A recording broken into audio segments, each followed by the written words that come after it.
Hi mga ka-friendships! Maayong adlaw sa tanan! So mga ka-friendships, ka-freshness! Kamusta na kayo lahat mga ka-friendships? Nako, ang aga natin ngayon nagparamdam, nagbigay ng update sa inyo mga ka-friendships dahil, nako, ang ganda ng ating content ngayon. At alam ko, may idea na kayo kung ano ang pag-uusapan, pagchichikahan natin sa video na to, di ba? Yes, totoo yung nakita niyo yung thumbnail at tama din yung nabasa yung title sa ating video. Yan na pag-uusapan natin maya-maya. Bakit? Maya-maya. Naku, alam niyo mga friendships, no? Magchikahan muna tayo ng very short. Ang aga pa ngayon. Naku, alam niyo ba mga friendships, no? 6 a.m. pa ngayon. Kaya kung may narinig kayong background, ng ingay, ng titilaok ng manok, yan ang patunay. Pakinggan nyo. Yan ang patunay na 6 a.m. Siguro, iwan, kung maririnig nyo ba ang background na yan ng titilaok ng manok, basta ang aga pa ngayon. Pero mas bet kong mag-vlog ng super aga kasi mga friendships, ang kalaban lang natin talaga dito, kaagaw ng eksena ay ang mga manok na yan. Kasi kapag maya-maya mga 9, 10 or hapon, naku, ang dami nating kaagaw sa araw. Ang ingay na ng ating kapaligiran ng video kay o ano man. Kaya iwas ako doon sa mga oras na yon kasi naku, napaka-stricto ni YouTube, makapiright tayo. Kaya nga hindi din tayo nag-background ng TV. Ng ating video kasi nako, last time mga friends nag-background tayo ng TV dyan na copyright kahit naka-mute yun, kahit walang sound. So nakita yung Netflix, di ba, copyright. So thank you, natiwa yung effort ko sa vlog na yon. So ngayon mga friendships, bago natin simulan, isa-isahin yung content natin, mayroon muna akong i-flex at i-promote na ating mga ka-friendship perks. Yes! So, malapit na ba ang demo teaching niyo mga ka-friendships? Kukulangin ba kayo sa oras? O kaya kailangan niyo ba ang tulong ko? Ano pa ang hinihintay mo? So, para maka-avail kayo sa ating lesson plan, o personalized lesson plan at TRF, no sharing yan. So, nakita nyo ba ang join button dyan sa baba ng ating video? Color black or blue, depende kasi yan sa device. So, i-click nyo yan, may tatlong ka-friendship perks tayo dyan. Gold, diamond, and emerald. So, i-join ninyong membership ay yung gold ka-friendships, one lesson plan, personalized lesson plan, TRF, no sharing, para sa'yo lang yan. And then, PowerPoint, mag-join kayo and after, please send the screenshot of registration sa ating FB page, June Gula-Gula TV. Okay? Pero sa mga wala namang budget, okay lang yon. Meron pa rin tayong mga palibreng ayudang files. Paano makakuha? I-PM niyo ako sa FB page natin, June Gula-Gula TV. Maghingi kayo ng free files doon ng mga lesson plan at TRF. Pero mga ka-friendships, hindi po yun ready na i-demo. So, kailangan po nating laanan ng oras to edit or revise kasi maraming mga parts ng lesson plan yun aayusin. Pero yung mag-join sa ating ka-gold ka-friendships, ready na po yun for demo. Gagawin pa po siya. Ilang days gawin? 2 to 3 days matapos. So, isend ko sa inyo through email or kaya messenger. And yung mga ka-friendships, bakit 2 or 3? Kasi wala akong magic dyan sa paggawa ng LP. So, ako po ay isang, full-time teacher. Part-time na natin to dito. So, kaya hindi ko siya magagawa ng one day. Siguro sa mga wala talagang, ginagawa, kinakareer itong mga ganitong content. So, siguro kaya one day. So, Pero sa akin, since busy tayo sa paperwork sa school, so kaya yun ang number of days natin para matapos. Yan mga ka-friendships. At ano pa ba? So, sa mga ka-friendships natin, kung alam mo na kailangan ng mga TRF, nako, isend mo tong link na to, i-share mo sa kanila through Messenger para makatulong nito sa kanila. At maka-friendship sa video na to, napakaswerte ninyo. Kasi nandyan din sa comment section, hindi lang yung sagot natin ng ating content ngayon nakalagay, kundi pati na din yung lahat ng revised TRF questions and answers. Diba?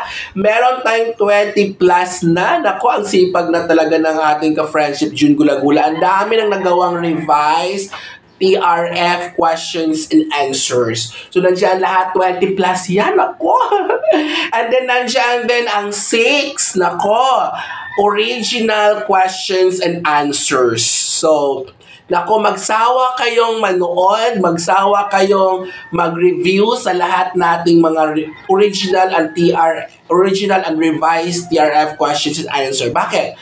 Pwede kasing isa dyan or dalawa dyan ang lalabas sa inyo or lahat, yung tatlo, gano'n. Depende kasi mga ka-friendships na iniwala ako ng mga principals ay may ka-friendships din yung ibang principals sa ibang division. Malay mo, sa questions ng inyong TRF ay isa dyan sa ating videos o isa dyan sa ating reviewers, di ba? O dyan, simulan natin. Ako, naka 6 minutes na tayo. Okay, sorry. So hanggang dulo samahan niyo mga friendships at sana hindi ka nag-skip ng ads na dumaan kanina. So, lahat ng mga charo root dyan, mga friendships, please, parang awan nyo na, pangkabuhayan natin yan, huwag nyong skip. Hayaan ninyong mag-play yan. Pa-thank you nyo na sa akin. Dito sa ating channel, Everyday's Christmas Char.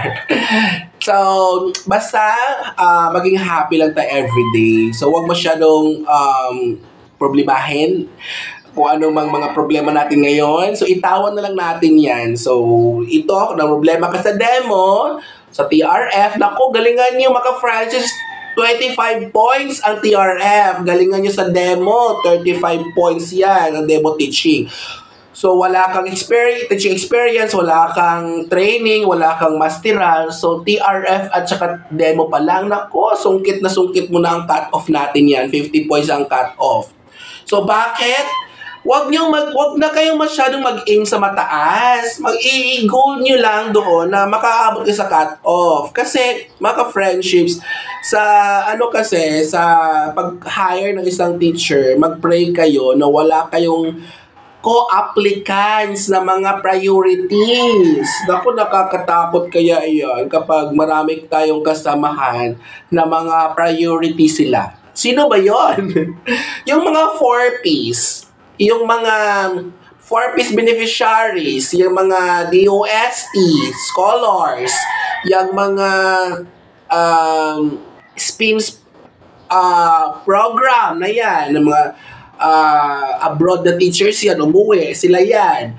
Mga transfer na teachers, yan, yung example, galing sa isang division, lumipat sa division ninyo, hindi ka sila dadaan sa demo, hindi sa daan sa RQE. Sila yung pinaka-priority mga friendships, diretso na yan silang bigyan ng item. Kaya mag-pray kayo na wala kayo kasabayan doon. Pero yung pati din mga SPIM, naku, ang mga SPIM, hindi talagang dadaan din sa ranking. So, depende na yan kung saan silang division ilalagay. At saka, localization. So, sana nandun ka. Pasok ka sa localization, ha? So, yun mga friendships. Good luck. Alam kong kayang-kaya nyo yan. Huwag niyong kalimutan lang na always lang tayong mag-pray. Ha? Okay. So, mga friendships, mamaya nyo na tingnan sa comment section. Nandiyan po ang mga sagot nito. Nakalagay sa comment section, nakapin. Basta, samahan nyo ako hanggang dulo. Okay. So, basahin ko yung objective 6, 7, 8, 9, mga friendships. Pati yung revised question at saka yung pangmalakasang sagot natin. Okay? So, For today's video, magbibigyan tayo ng update ng revised TRF questions, mga ka-friendships. Ito ay new, bago. Baka ito ay maging question ninyo dahil i-shoutout pala natin, nakalimutan ko, or malapit natin makalimutan ang nagbigay ng blessing sa atin. So, shoutout muna natin si ma'am. Pero sabi ni ma'am, hindi na muna natin banggitin yung pangalan pangalan niya dito sa sa TRF nito kasi mga friendships para sa kaligtasan din niya. Basta wag nating banggitin. Tayo kay ma'am. Thank you na lang tayo. Thank you so much, ma'am, sa pag-share sa TRF questions na to. So, malay mo, mga ka-friendships, ito ay baka maging questions to sa inyong division. Kasi ang ganda, mga friendships. Nung ni-review ko yung questions, wala talagang kaibahan. Super duper lapit, connected, aligned siya sa original. Ito yung sinasabi ko pa dati, mga friendships, na kung mag-review talaga kayo, mag-review talaga sa original questions objectives kasi doon at doon pa din yun i-align kasi naka-depth and order. Hindi po nila basta-basta babaguhin ang questions ng TRF na malayong-malayo doon sa objectives na yon kasi naka-depth and order na yon. Kung mag-revise man sila ng questions, doon at doon pa din yun aangkla. Kaya itong na-receive natin, revised TRF questions galing sa isang division at maaaring questions nyo din sa division niyo sa darating ng exam nyo sa TRF. So, pagtingin nyo mamaya, i-compare nyo sa answer natin sa original. Hindi naman, kasi lalo na ngayon, nilagay ko siya ng original questions, objectives, at yung mga sagot natin sa original questions. I-compare ninyo. Super lapit lang. Kaya kung mag-review kayo sa original, magagamit ninyo talaga sa pagsagot. Kasi pwede nyo kumuha ng mga ideas or thoughts doon, ilagay siya sa revise. Talagang, tumpak, tumpak ganun. Pasok sa banga talaga. So ito na, super, haba ng chikahan natin. Parang talk show na ata, 12 minutes na. Okay, so objective 6, ito yung original objective, ha.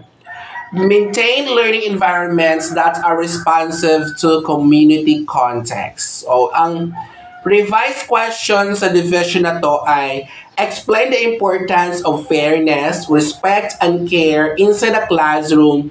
Based on your experience, how did you contribute in creating a classroom culture that promotes these 3 values? O diba? Basahin niyo to, sabayan ninyo ako, download kayo or copy-paste yung sagot natin doon sa original. I-compare nyo dito sa revised question. Nako, super duper lapit. Wala, as in, parang almost the same. Mga words lang talaga. Pinaparaphrase lang siya, binago yung mga words, yun lang. But the thought, nandun pa din, same lang. Ito yung sagot natin. Ang maganda dito, mga friendships, no, naka-i-click na yung sagot, naka-summarize na siya. Kasi sa pagsagot ng TRF, mga friendships, maximum of 10 sentences lang. Kaya itong sagot natin dito, worth it ang ating pagstay ng matagal sa video na to dahil naka-outline na siya. So, ang nilagay ko dito, 7, 8, 9, 10 sentences lang ganun. So, wala ka na baguhin. As in, mag-memorize na lang. Wala ka nang i-summarize kasi naka-summarize na siya. Okay, ito yung sagot natin, mga friendships. Ito ay naka-first person. So, pwede nyo gayahin. Yes. Binibigyan ko kayo pa yung tulot. Kopyahin. Gayahin ninyo ang sagot natin. O kaya, i-revise nyo, i-edit ninyo depending doon sa experiences niyo. Kasi mas maganda kasi, mga friendships, no? You are going to answer the question based on your experience,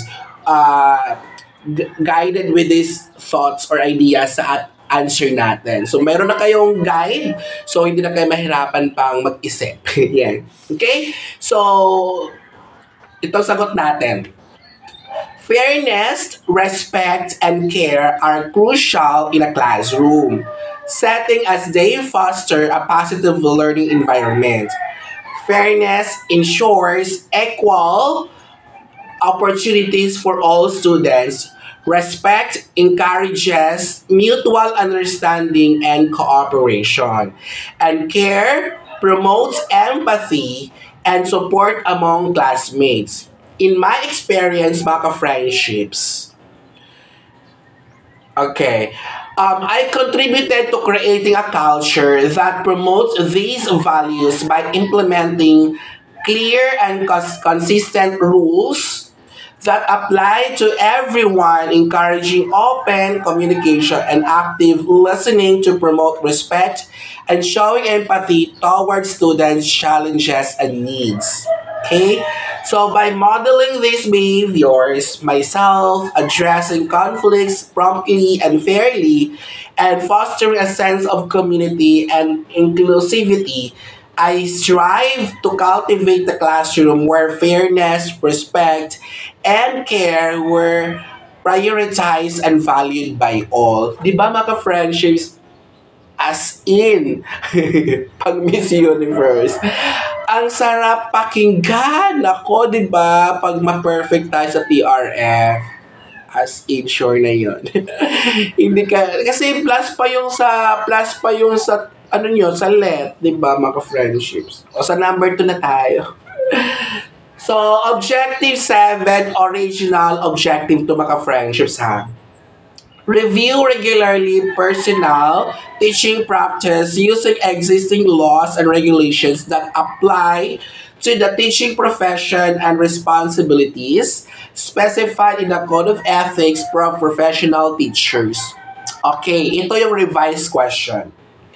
How do you ensure that your teaching methods adhere to the current laws and regulations governing the education sector as well as the code of ethics for professional teachers? Can you provide an example of a situation where you had to balance your teaching responsibilities with the code of ethics for professional teachers or educators? Okay? Diba mga friendships, kapag talaga hihirapan tayo, wala tayong ka-review sa mga laws or code of ethics na yan, ang hirap no, ang hirap magsagot. Pero kung mayroon tayong mga content creators, nagbibigay ng blessings sa ganitong content, di ba ang sarap? Ang sarap lang, hinahatid na sa atin yung mga possible questions lalabas sa TRF. Okay? Nagdrama ang bakla. Ito yung sagot natin mga friendships. To ensure my teaching methods, align with current laws and regulations in the education sector and the professional code of ethics. So, okay, ito. I regularly stay updated on educational policies, attend professional development workshops, and consult with colleagues and mentors. In a situation where I had to balance teacher responsibilities with a code of ethics, a student disclosed personal information during a class discussion.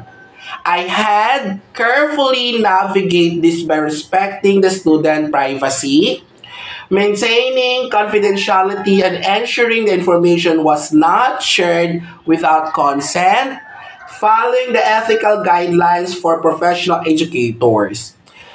By handling the situation discreetly and providing support to the student while upholding the code of ethics, I managed to maintain trust and respect within the classroom.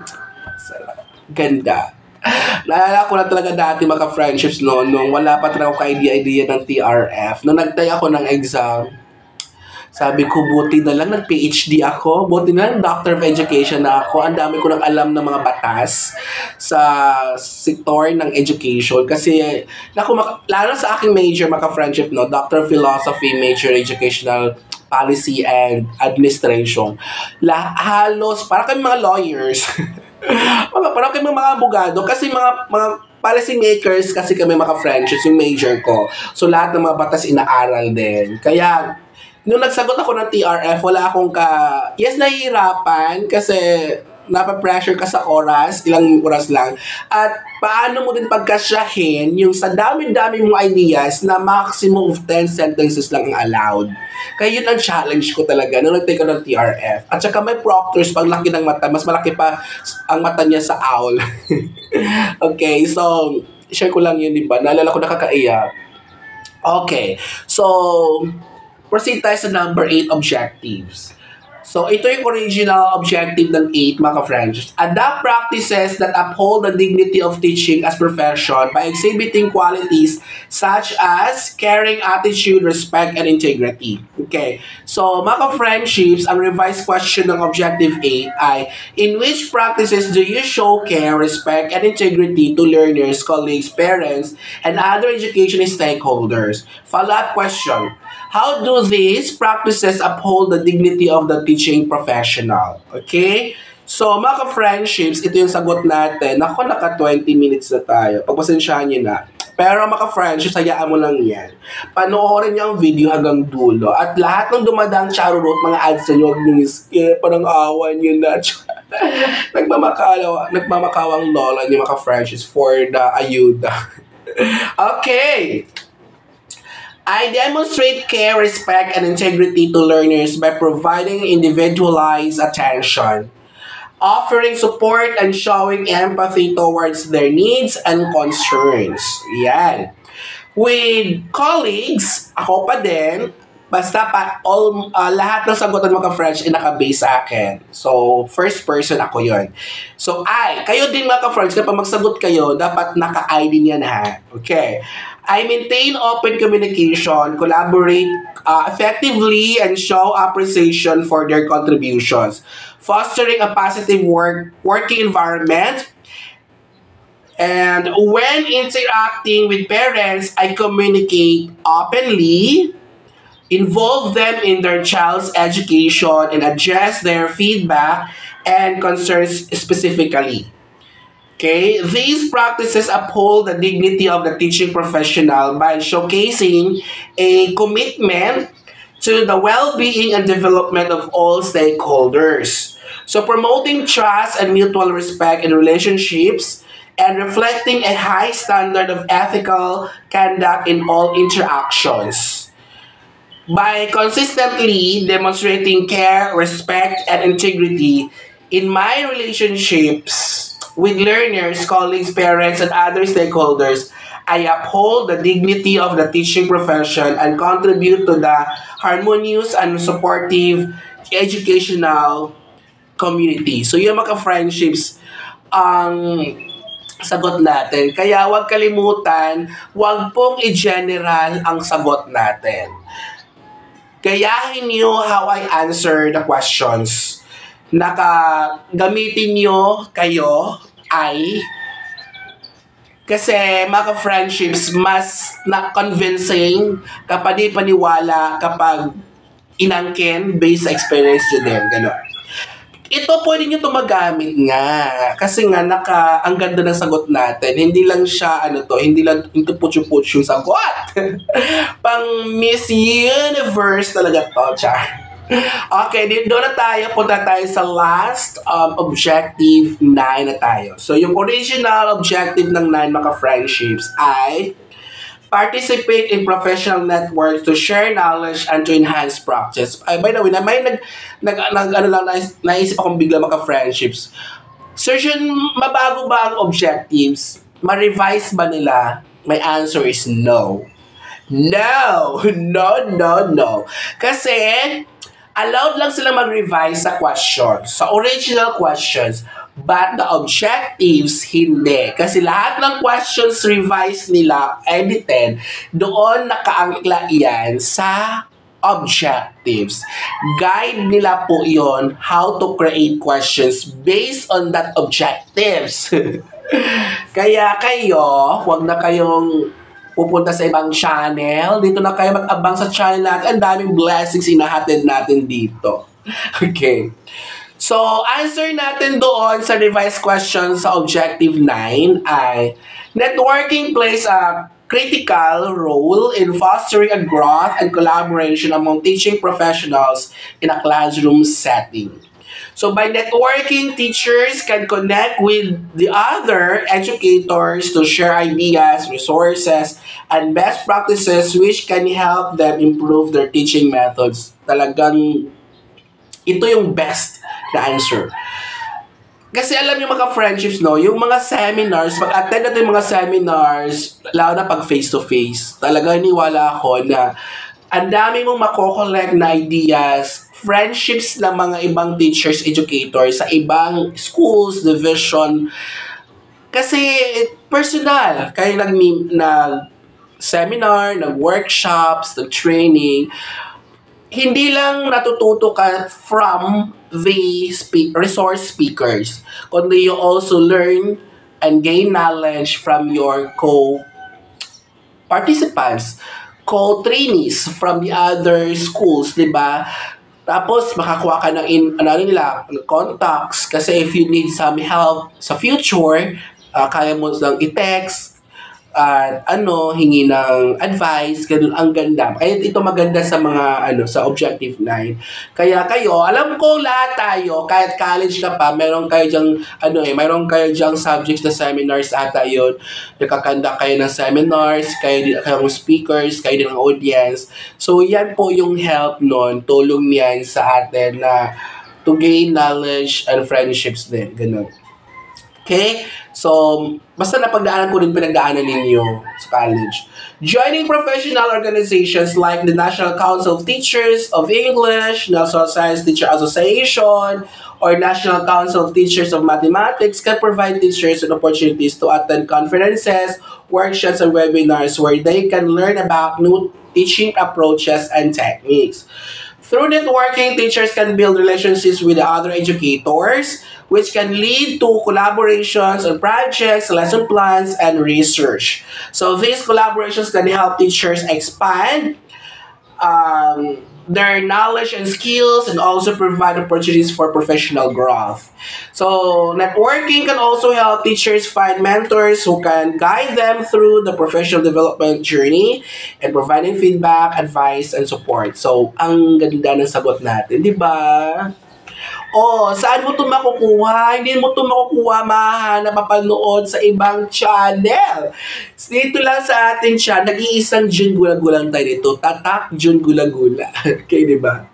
So, yan mga friends, lahat ng mga sagot natin sa bagong revised TRF questions ng isang division. Saang division to? Hindi ko po babanggitin kung saang division at yung pangalan ng sender natin. So, mag-thank you na lang tayo kay Ma'am dahil for sharing the blessings sa ating lahat. So, paano tayo maging blessing din sa iba? Share this video sa kapwa natin ka-friendship applicants na alam nating kailangan niya ang video na to. Kasi mga ka-friends, malay mo, maawa si Lord. Di ba? So, magka-item ka this year. Let's claim it.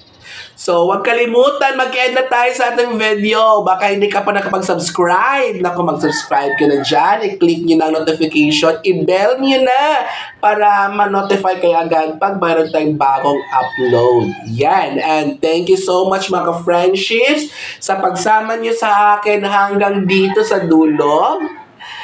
So kalimutan, nasa comment section ng ating mga sagot at lahat ng video links ng mga original TRF questions and answer at yung mga revised questions and answer video links nasa comment section lahat. So, that's all for today's video mga friendships.